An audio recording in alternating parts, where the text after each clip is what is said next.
c'est HR, votre chroniqueur. J'ai vu F1, le dernier film porté par Brad Pitt. Forcément, il faut que je vous en parle. Mais avant cela, n'oubliez pas, si vous n'êtes pas abonné, pensez à le faire, pensez à la petite cloche pour les notifs. Et surtout, pensez à me mettre en commentaire tout simplement ce que vous pensez de ce film. Let's go!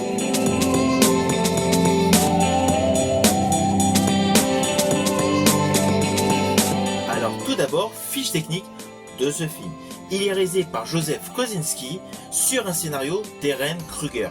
Le film est principalement porté par l'acteur Brad Pitt avec une musique en fond excellente composée par Hans Zimmer pour une durée totale de 156 minutes. Ce film américain est un film sportif. Je rajouterai comportant beaucoup de métaphores, comportant beaucoup d'émotions, porté par une histoire qui est la suivante.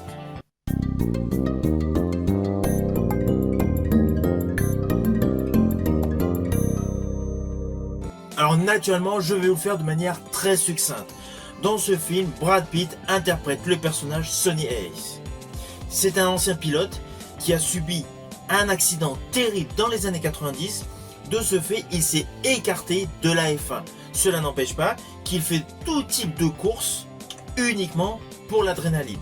Son ancien ami Ruben Cervantes, interprété par Javier Bardem, vient le contacter tout simplement car il a besoin de lui pour ses talents de pilote. Celui-ci est dans le creux de la vague, son écurie n'a remporté aucune course, il est au bord de la faillite. Alors ne vous inquiétez pas, vous me connaissez, je ne vais pas du tout vous spoiler, mais voilà, c'est le thème de base de ce film qui est sur le fond assez simpliste.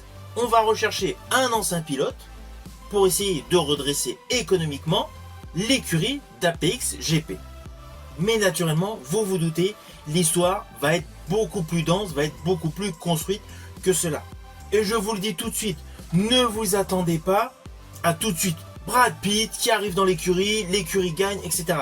Là, nous sommes dans le réel. L'immersion scénaristique est topissime. On est vraiment avec une histoire qui est totalement crédible.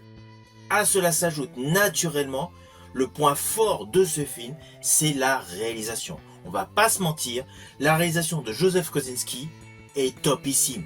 Le réalisme est totalement fou, c'est totalement bluffant. Alors oui, il ne faut pas oublier que Joseph Kosinski a déjà réalisé des films hors pair sur le plan visuel. Je pense à Tron Legacy avec Jeff Bridges, à Oblivion avec Tom Cruise et naturellement à Top Gun Maverick également avec Tom Cruise. De ce fait, vous vous doutez, dans ce film, tous les plans visuels sont bluffants.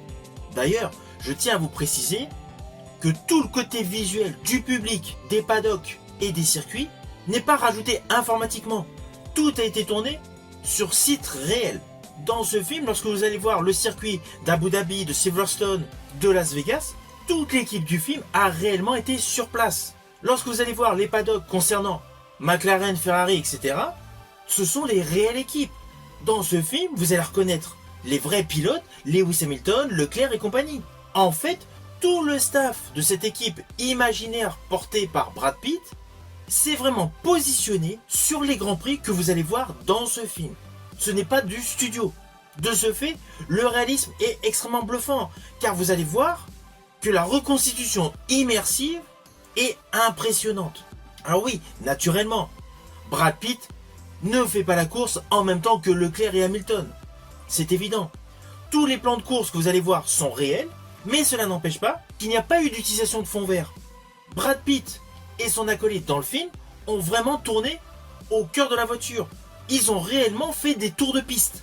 Ce qui fait que tous les plans séquences, toutes les scènes où ces deux acteurs sont visibles au cœur de cette monoplace sont réels. Oui, pas à la même vitesse que Lewis Hamilton ou que Leclerc, mais les plans séquences sont réels. Et le fait d'avoir placé des caméras sur plusieurs endroits de la monoplace rend le visuel totalement impressionnant. Perso, j'ai eu la chance de le voir ce film en IMAX, c'est impressionnant. On a réellement l'impression d'être sur le bitume. On ressent toutes les sensations de la vitesse et surtout des circuits de compétition. Alors oui, le film a un côté extrêmement bruyant, mais c'est logique.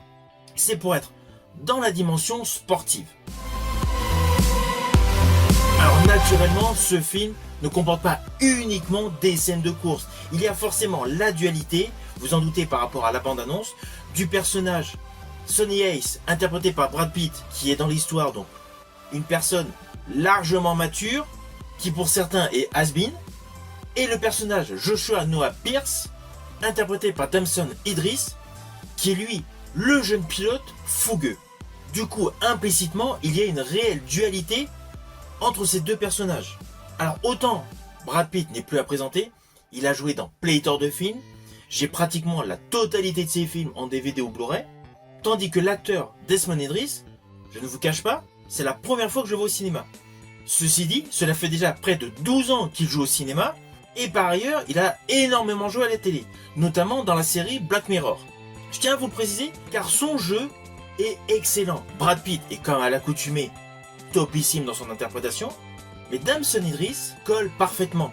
Il laisse vraiment passer plusieurs émotions par rapport au déroulé scénaristique. Je pense au dialogue tonitruant qu'il a avec le personnage interprété par Brad Pitt.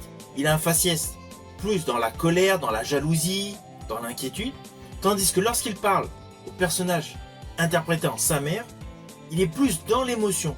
Son jeu d'acteur est donc bien calibré.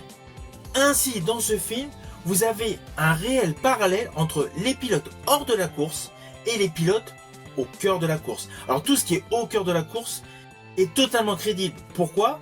Essentiellement grâce à la belle mise en scène, à la belle réalisation de Joseph Kosinski, et au fait tout simplement que le multi-champion du monde, Lewis Hamilton, a supervisé la production.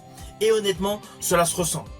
On va pas se mentir, j'ai beau apprécier pléthore de films avec Sylvester Stallone, mais ce film F1 est 1000 fois supérieur à Drive-In de Rennie Harlin. Ça, c'est indéniable. Et justement, tout le côté technique supervisé par de vrais pilotes, notamment un réel champion du monde, eh bien cela se voit. Et comme je vous l'ai précisé auparavant dans ma vidéo, le fait que la majorité du film ait réellement été tourné lors des Grands Prix, cela ajoute une plus-value indéniable. Alors en parallèle, en ce qui concerne les deux personnages principaux, Hayes et Pierce, on va pas se mentir, vous allez penser essentiellement à la relation mentor-rookie. Il y a une réelle passation tout simplement de techniques sportives. Il y a un parallèle constant entre ces deux personnages du début jusqu'à la fin, avec pléthore de références au film autour de courses automobiles. Implicitement, on pense à Jour de tonnerre, porté par Tom Cruise, à Virage, porté par Paul Newman, et à certains côtés, à Le Mans, porté par Steve McQueen, sorti en 71. Ceci dit, il y a d'autres références à d'autres films sportifs.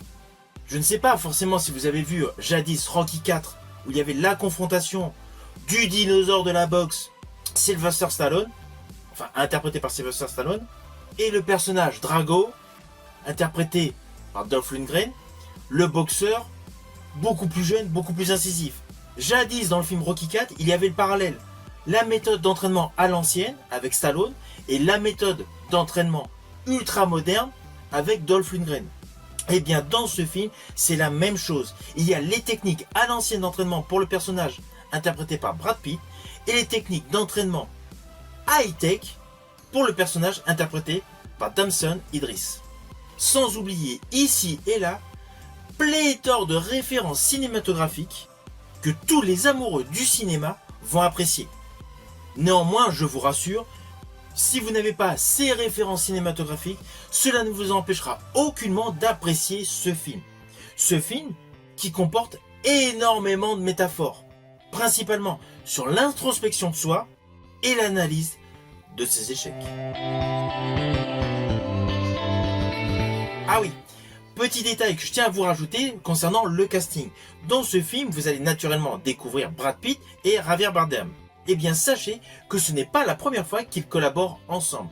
Jadis, ils ont déjà joué ensemble dans un polar que j'apprécie particulièrement, qui a pour titre Cartel. C'était mon petit rajout.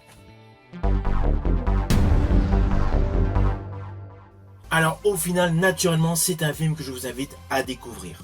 Vous n'avez pas besoin d'être ultra fan de Brad Pitt pour apprécier ce film. Alors perso, Brad Pitt fait partie de mes acteurs préférés.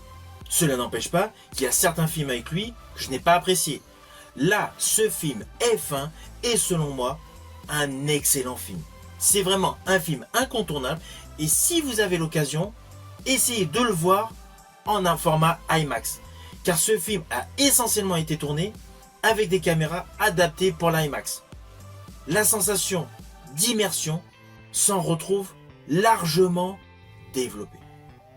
Si vous avez aimé ma vidéo, n'oubliez pas, petit pouce vers le haut, pensez au partage. Quant à moi, je vous dis à bientôt pour une prochaine vidéo.